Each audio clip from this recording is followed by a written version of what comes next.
અમદાવાદમાં બાળકો પાસે રિક્ષાને ધક્કો મરાવવામાં આવ્યો। સ્કૂલ રિક્ષા ચાલકે બાળકો પાસે ધક્કો મરાવ્યો। રિક્ષા બંધ થઈ જતા બાળકો પાસે ધક્કો મરાવ્યો હતો। ધક્કો મારતી વખતે બાળકી રસ્તા પર પટકાઈ। શાહીબાગ વિસ્તારનો વિડીયો હોવાનું સામે આવ્યું છે। જિગ્નેશ અમારી સાથે જોડાઈ ગયા છે। જિગ્નેશ, રિક્ષા બંધ થઈ ગઈ અને આ ફૂલ જેવા બાળકો પાસે ધક્કો મરાવવામાં આવ્યો। એમાં તો એક બાળકી પડી પણ ગઈ હતી। કઈ સ્કૂલની આ રિક્ષા હતી? શું વિગતો આ વિડીયો અંગે? પ્રીતિ, વાત કરવામાં આવે તો બનાવ અત્યારે શાહીબાગ પોલીસ કમિશનરની નજીકની જે વિસ્તાર છે ત્યાંનો હોવાનું કહેવામાં આવી રહ્યું છે।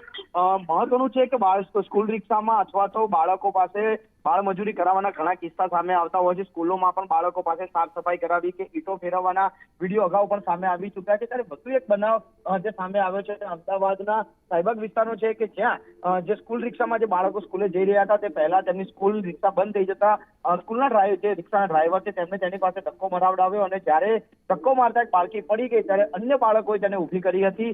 જોકે આ વિડીયો હવે સામે આવ્યા બાદ જે સ્કૂલ રિક્ષા ચાલક છે તેના વિરુદ્ધમાં કોઈ પગલાં લેવામાં આવે છે અથવા તો પોલીસ કોઈ કાર્યવાહી કરે છે કે કેમ તે જોવાનું મહત્વનું છે। આભાર તમામ વિગતો માટે, જિગ્નેશ।